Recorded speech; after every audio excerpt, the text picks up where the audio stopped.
할렐루야. 주님 안에서 평강을 누리는 복된 주일 되시기를 축복합니다. 오늘 말씀의 제목은 하나님의 비밀입니다. 여러분, 누구에게나 비밀이라는 것이 다 있죠. 저에게도 있고요, 여러분들에게도 아마 비밀 한 가지씩 이상은 다 있으실 겁니다. 비밀을 가지는 이유가 뭘까요? 왜 저와 여러분들에게 비밀이라는 것이 있을까요?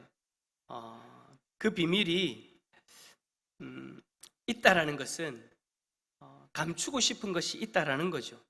그 일이 드러나면 곤란해지니까, 아니면 혹여나 나만 알고 싶고 나만 소유하고 싶은 것이 있을 때 우리는 비밀을 만들게 됩니다. 아무에게도 이야기를 하지 않는 거예요. 아무에게도 알리지 않는 거죠. 그런데 참 희한한 게 뭐냐니까, 분명히 나만 아는 비밀이라고 생각을 하는데 어느 순간 뒤돌아보면 이게 나만 아는 비밀이 아니더라고요. 여러분, 왜 그런 영화도 있지 않습니까? 비밀은 없다. 비밀이라고 생각해서 비밀이라고 유지했는데 어느 순간 뒤돌아보면 그게 비밀이 아닌 그런 모습들이 참 많은 것 같아요. 물론 무덤까지 끝까지 가지고 가는 비밀도 가끔 있습니다. 하지만 대부분의 비밀이다라고 하는 것은 드러나게 되어져 있더라라는 거예요. 여러분도 왜 그런 이야기 하지 않으셨나요? 옆에 있는 분들에게, 옆에 있는 성도님들이나 친구분들이나 이웃분들에게 이거는 비밀인데 누가 그가더라 라는 것들이 있잖아요. 그죠? 비밀은 아무에게도 이야기를 하면 안 되는 것인데 어느 순간 그것을 다 이야기하고 있는 거예요. 그래서 어느 순간 그 비밀이 아니게 되어진 그런 일들이 종종 있죠. 근데 여러분, 오늘 말씀해 보니까 하나님도 비밀이 있으시대요. 아니, 우리에게만 비밀이 있는 줄 알았는데 하나님에게도 비밀이 있대요. 그런데 그 비밀을 하나님은 수천 년 동안 감추어 오셨습니다. 하지만 이 비밀에 대해서 힌트를 조금씩 주기는 했어요. 우리처럼 이거는 비밀인다고 다 이야기하는 것이 아니라 그 비밀에 대한 실체는 드러내지 않으셨지만 그 실체에 대한 조금씩의 힌트는 주시게 하셨다라는 거죠. 여러분, 왜 우리도 그렇지 않습니까? 누군가에게 나의 비밀을 알고 싶어 누군가가 자꾸 뭔데라고 이야기를 하면 완전히 다 이야기는 하지 못하니까 어떻게 얘기합니까? 조금씩 이야기를 합니다. 저도 가정에서 우리 아이들이 아빠 그거 뭐예요? 비밀이야. 뭔데라고 이야기를 하면 완전하게 이야기는 하지 않지만 조금씩의 힌트는 줘요. 우리 하나님도 그렇다라는 거예요. 하나님도 비밀이 있으신데 자신의 비밀에 대해서 힌트를 조금씩 주셨어요. 그것을 여러분, 우리는 뭐라고 이야기를 하냐면 예언이다라고 그렇게 이야기를 해요. 특별히 구약 성경에서 하나님 자신의 비밀에 대한 그런 예언의 말씀들, 그러니까 그 비밀의 실체가 이 땅에 드러나기 전까지 그 실체를 조금씩 알 수 있도록 선지자들을 통해서 예언이라는 말씀을 조금씩 우리에게 주신 거죠. 그래서 구약 성경을 읽는 사람들은 하나님의 비밀에 대해서 어렴풋이 알고 그 비밀을 바라보는 믿음을 가지고 살았다라고 그렇게 성경은 이야기합니다. 자, 그러면 여러분, 하나님에게 있는 비밀 궁금하지 않으십니까? 그 하나님에게 있는 비밀은 여러분 과연 무엇일까요? 자, 2절 말씀 한 번 더 읽어볼까요? 2절입니다. 시작. 이는 그들로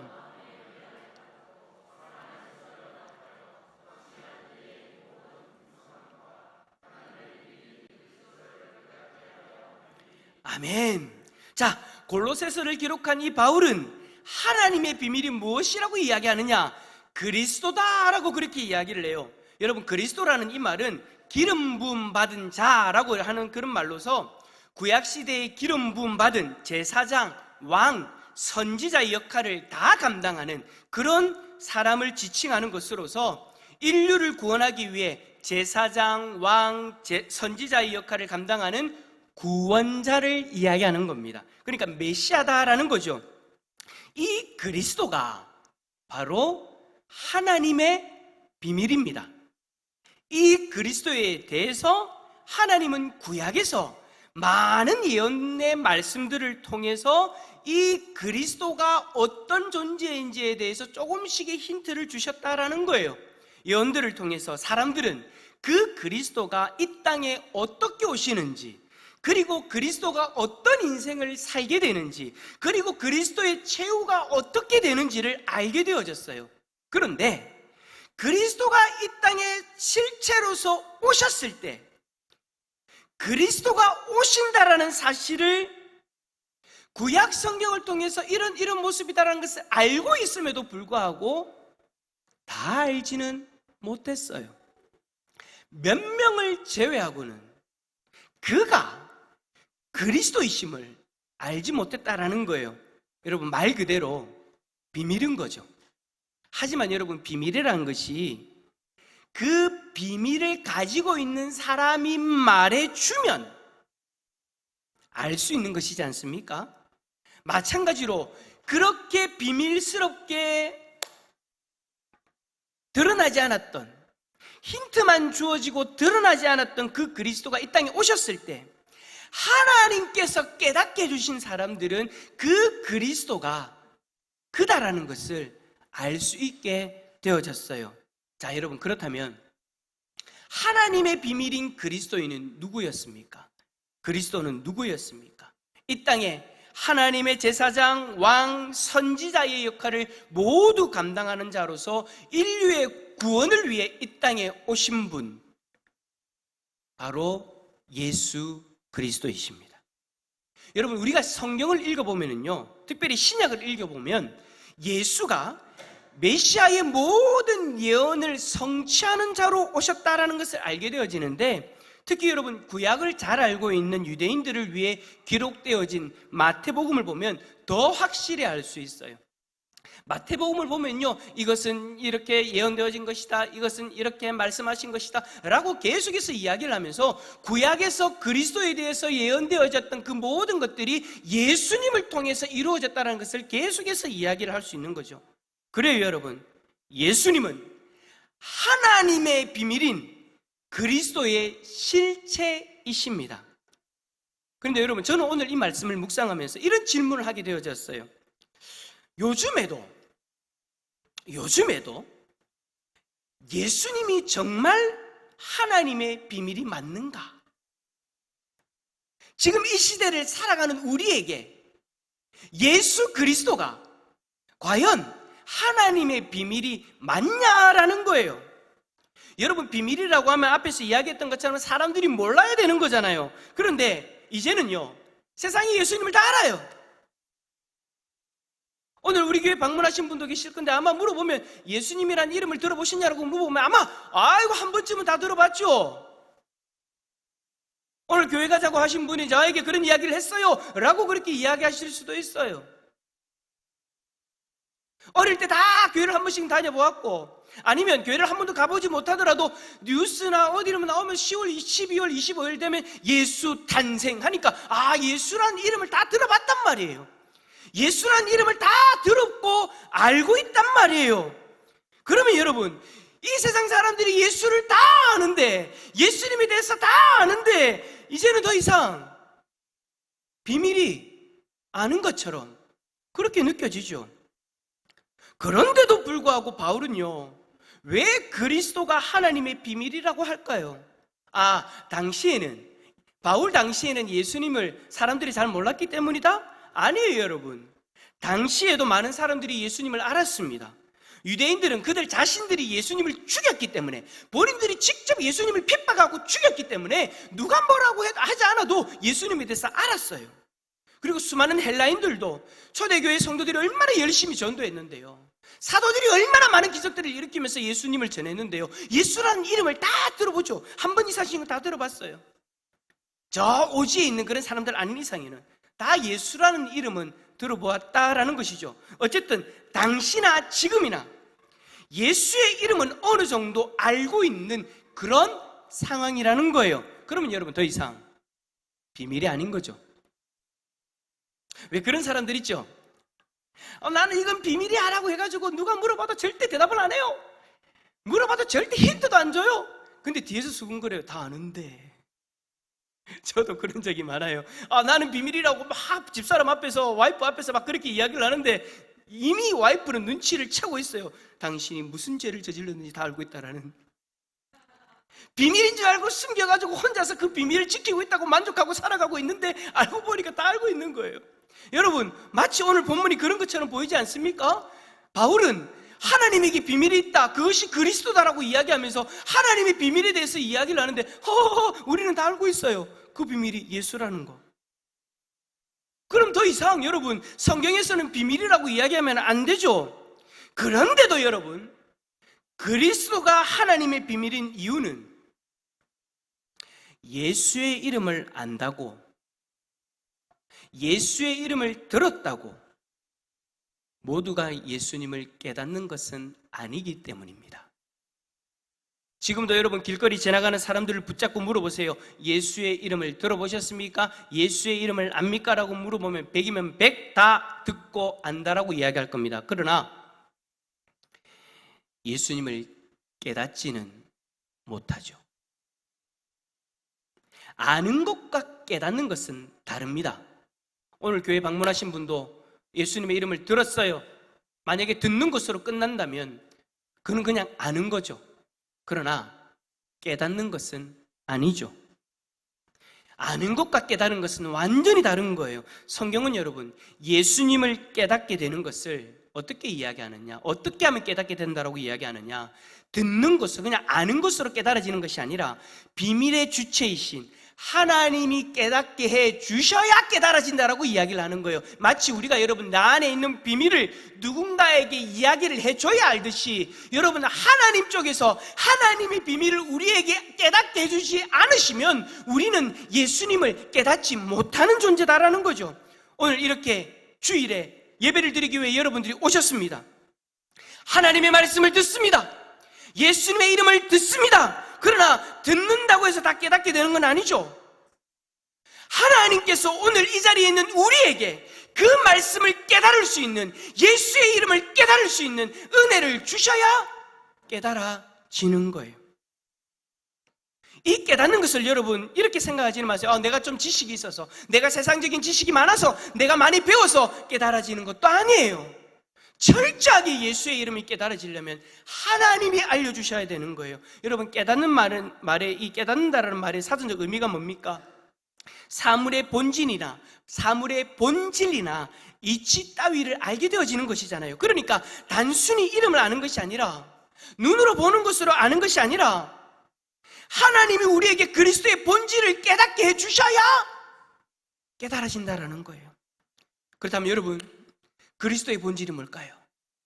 그리스도의 본질이 뭘까요? 오늘 이 시간 짧게나마 3가지 정도를 이야기하려고 합니다. 첫 번째, 따라서 합시다. 그리스도가 하나님의 아들이십니다. 마태복음 3장 17절 말씀을 보면서 우리 화면을 보면서 한번 읽어볼까요? 시작! 하늘로부터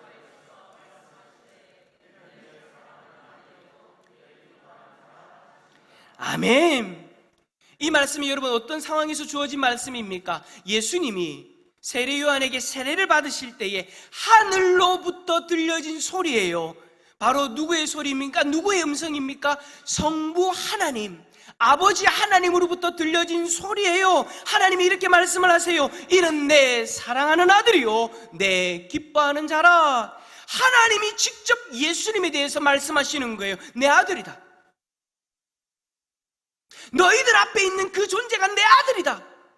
여러분, 이보다도 더 확실한 증거가 뭐가 필요하겠습니까? 아버지가 아들이라는데 어느 누가 여기에 대해서 토를 할 수 있겠습니까? 뿐만 아니라 여러분, 지난주 말씀이었던 요한복음 3장 16절에서도 말씀하시죠. 하나님이 세상을 이처럼 사랑하사 누구를 주셨으니요? 독생자를 주셨으니. 이 외에도 여러분 성경 곳곳에서 예수 그리스도가 하나님의 아들이심을 말씀하고 계십니다. 그런데 여러분, 하나님 아들의 특징이 뭡니까? 아들의 특징이 뭡니까? 우리가 아들을 낳으면요, 동일하게 이야기하는 것이 있죠. 아들 낳으면 아이고 저거 아버지 많이 닮았네. 아들 있으신 분들 손 한번 들어보십시오. 지금 손 안 들면 거짓말쟁이가 되는 겁니다. 여러분들이 아들은 딸이 되는 겁니다. 갑자기 손 내리시고. 아들 딱 낳으셨을 때 주위에서 아들 아빠 닮았다는 얘기 들었습니까? 안 들었습니까? 한 장로님만 들으셨는. 다 들었죠. 다 들었어요, 여러분. 저는요, 여러분, 딸 낳았는데도 그런 소리 들었어요. 딸들이 낳았는데 딸들이 다 저를 닮았대요. 아니, 나는 내가 보니까 우리 집 사람 닮았는데 사람들은 다 저를 닮았대요. 제가 예전에 여러분 아버지 직장에서 아르바이트를 한 적이 있어요.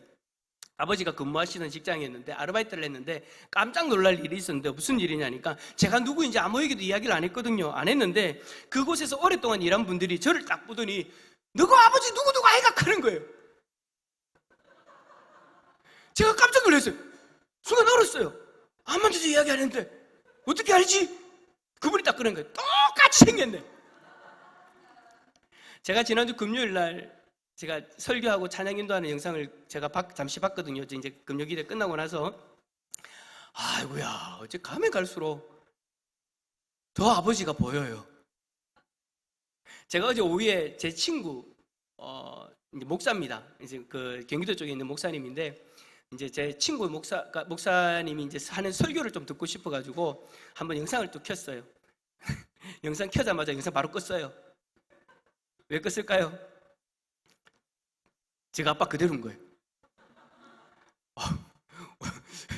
제가 그 친구의 아버지를 좀 연세 있으셨을 때 봤는데 그 아버지 모습 그대로 늙어가는 거예요. 제 친구가. 그러면서 제 영상도 보니까 아이고 니나 내나 똑같네 라고 그렇게 얘기하게 되더라고요. 여러분, 아들의 모습을 통해서 아버지의 모습을 보여주게 되어져 있어요. 우리 예수님도 마찬가지. 물론 육신적인 어떤 그런 의미는 아닙니다. 하나님의 형상을 이야기하는 겁니다. 어쨌든 의미가 좀 다르긴 하지만 어쨌든 아들을 통해서 아버지 하나님의 그 형상이 드러나는 거예요. 요한복음 1장 18절에서 이렇게 이야기합니다. 본래 하나님을 본 사람이 없으되 아버지 품속에 있는 독생하신 하나님이 나타내셨느니라. 여러분, 하나님은 영이시기 때문에 제가 앞에서 예를 들었던 어떤 그런 육신적인 모습을 이야기하는 것은 아닙니다. 하나님은 영이시기 때문에 아무도 하나님을 눈으로 보지는 못했습니다. 형체를 본 사람은 없습니다. 하지만 이 땅에 육신을 입고 오신 아들 예수 그리스도를 통해서 하나님의 형상이 나타나신 거예요. 그가 아들이기 때문에 이 일은 가능한 거죠. 그렇게 하나님은 자신의 독생자를 비밀로 하셨고 그 비밀을 예수 그리스도를 통해서 우리에게 드러내 주신 거예요. 두 번째 그리스도의 본질은 뭐냐? 따라서 합시다. 예수 그리스도는 하나님과 동등하십니다. 자, 여러분, 예수님이 하나님의 아들이다라고 이야기하면 우리는 일반적으로 아들이기 때문에 아버지의 능력이나 영광이나 권세에 비해서 차이가 있을 것이다라고 생각을 하게 되죠. 그런데 여러분, 예수님 자신은 그렇게 이야기하지 않습니다. 요한복음 5장 18절 한번 읽어볼까요? 시작.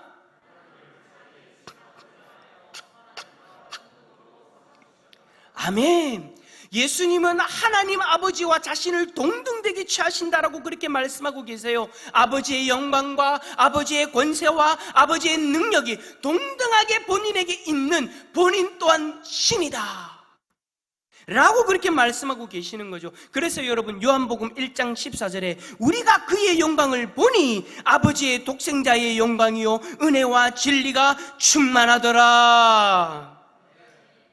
그런데 중요한 것은 분명 성부 하나님과 동등한 분으로서 하늘의 영광과 권세를 누릴 수 있는 분인데 중요한 것은 그 모든 것을 예수님이 스스로 내려놓으셨다라는 거예요. 자, 우리 빌립보서 2장 6절과 7절 한번 읽어보겠습니다. 시작. 그는 근본 하나님의 본체시나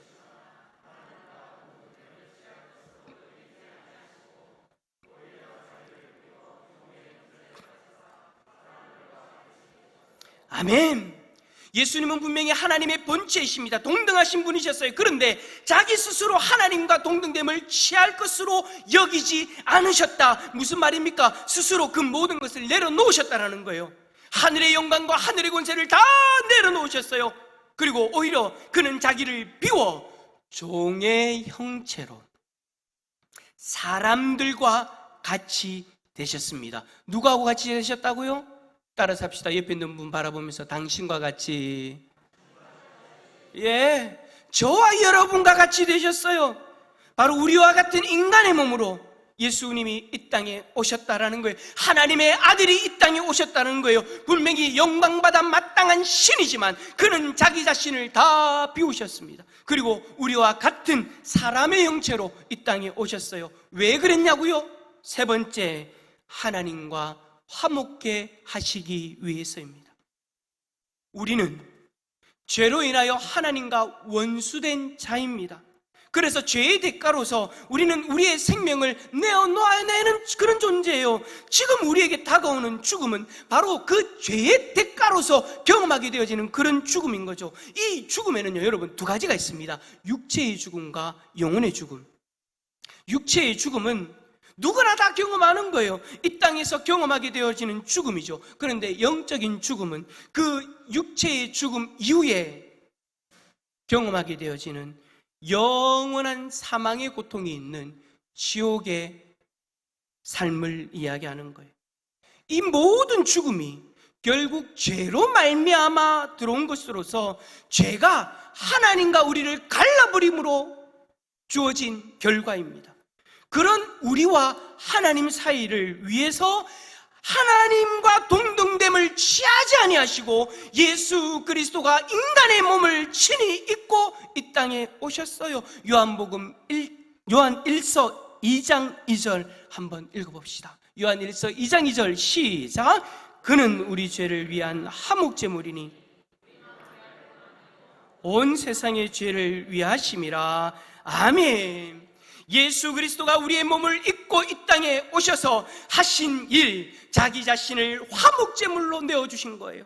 하나님과 우리의 화목을 위한 제물로 자신의 생명을 내어주신 거죠. 원래는 우리가 우리의 죄값을 우리의 생명으로 지불해야 됩니다. 그런데 예수님이 인간의 몸을 입고 이 땅에 오셔서 자신의 생명을 내어주신 거예요. 이사야 53장 5절 말씀에 그가 찔림은 우리의 허물 때문이요 그가 상함은 우리의 죄악 때문이라. 그가 징계를 받음으로 우리는 평화를 누리고 그가 채찍에 맞음으로 우리는 나음을 받았도다. 많은 사람들이 예수에 대해 궁금해합니다. 예수가 왜 십자가에서 죽어야 됐냐고. 왜 예수가 십자가에서 죽어야 됐냐고요? 바로 저와 여러분의 허물 때문입니다. 바로 저와 여러분의 죄 때문입니다. 신이신 예수가 인간의 몸을 입고 이 땅에 오셔서 십자가에서 죽으신 이유, 그 이유가 바로 저와 여러분 때문이라는 거예요. 우리가 받아야 될 그 죄의 형벌을 자신이 대신 받으신 거죠. 그래서 그가 징계를 받음으로 우리는 평화를 누리고 하나님과의 관계가 회복되어져서 평화를 누리고 그가 채찍에 맞음으로 우리는 나음을 받았도다. 죄로 인하여 병들었던 우리들의 인생이, 죄로 말미암아 죽음을 향해 달려가던 우리의 인생이 나음을 입었도다. 할렐루야. 사랑하는 성도 여러분, 예수님은 이런 분이십니다. 하나님의 아들이시고 하나님과 동등하시나 동등됨을 취하지 않으시고 우리로 하여금 하나님과 화목케 하신 분, 이분이 바로 하나님의 비밀이신 예수 그리스도이세요. 세상에는 이러한 예수님을 아는 사람과 이 예수님을 깨닫는 사람으로 나누을 수 있습니다. 예수의 이름을 한 번이라도 들어본 사람과 들어서 안 사람과 하나님의 은혜로 예수님이 깨닫게 되어진 사람으로 나눌 수 있다는 거예요. 여러분은 어디에 속하십니까? 예수님을 아는 사람입니까? 아니면 예수님을 깨닫는 사람입니까? 교회를 다닌다고 해서 다 예수님을 깨닫는다라고 말할 수는 없습니다. 교회를 다니는 분들 중에도 예수님을 아는 것으로 만족하고 살아가는 분들이 계십니다. 저는 대상교회 담임 목사로서 우리 교회 모든 성도님들이 예수님을 깨닫는 복을 누릴 수 있기를 간절히 소망합니다. 하나님의 비밀을 하나님이 깨닫게 해주시면 우리에게는요, 믿음이라는 것이 생기는 거예요.